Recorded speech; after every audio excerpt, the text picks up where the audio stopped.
The opening novel of William Nicholson's Wind on Fire trilogy for younger readers is The Wind Singer, first published in 2000. Set in a world of mysterious city-states and surrounding tribal lands, the story follows twins tasked with retrieving an ancient artifact that can protect their city from a distant, powerful, mind-controlling ruler. While the book's playful tone and straightforward celebration of nonconformity are evident, critics have noted underlying issues, including primitive noble-savage depictions, male-centric leadership assumptions, and the casual portrayal of mass killings. The novel begins in Aramanth, a wealthy city founded generations ago by the Manth people, who prospered from trade in their salt mines. At the heart of the city stands the Wind Singer, a colossal statue originally designed as a defense mechanism. When Morah and her Tsar army conquered Aramanth, the Manth relinquished the artifact that activated the statue's powers, leaving it inert. Aramanth operates under an uncompromising meritocracy. From age 2, citizens are rigorously tested, with families ranked according to combined intelligence and knowledge. Residents wear color-coded clothing to display their societal standing. The Hath family stands apart for their refusal to conform, making them social pariahs. As 2-year-old Pin faces her first testing ritual, her mother Ira Hath protests by refusing to dress her properly, an act the narrative seems to admire, despite its obvious dangers. Ira's older children, 10-year-old fraternal twins Kestrel and Bowman, share a psychic bond. Frustrated by the city's oppressive rules, Kestrel rebels, shouting her disdain for school and testing before climbing the Wind Singer in defiance. Her family is punished, but Kestrel escapes arrest.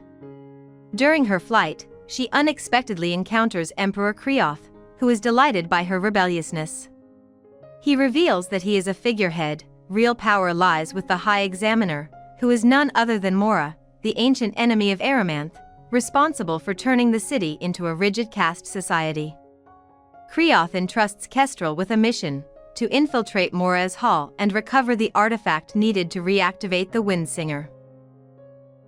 Kestrel, Bowman, and their friend Mumpo begin their journey, exiting Aramanth through the Underlake, home to the Mud People, a potato-farming tribe whose portrayal critics argue embodies a simplistic wise savage stereotype.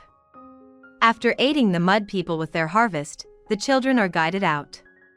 In the desert, they are captured by the Ombaraka, a warlike tribe who traverse the sands on massive, battle-ready tanks and are locked in perpetual conflict with the Omchika. Initially suspected of being spies, Kestrel, Bow, and Mumpo prove their worth by assisting the Baraka in defeating the Shaka through a traditional contest of robot champions. In gratitude, the Ombaraka teach them hair-braiding techniques. The group proceeds toward the fire-breathing mountain marking Morah's territory. At this stage, the text asserts that Bow has naturally assumed leadership, a point that unsettles some readers, as nothing has suggested that Kestrel is an incapable leader, and the shift appears gender-biased. Approaching the bridge to Morah's hall, the trio encounters the terrifying old children, corrupted adults with the stature of children who lure real children.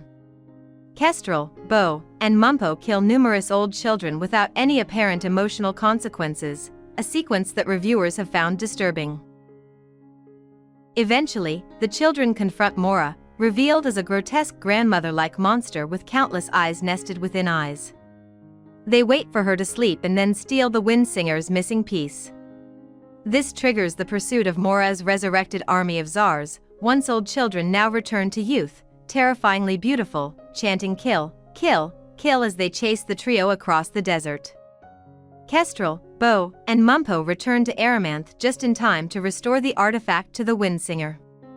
The statue emits a powerful melody that instantly re-ages and destroys all the Tsars. Subsequent books in the series explore the enslavement and eventual liberation of the Manth people. Thank you for watching. If you enjoyed this video, leave a like and subscribe.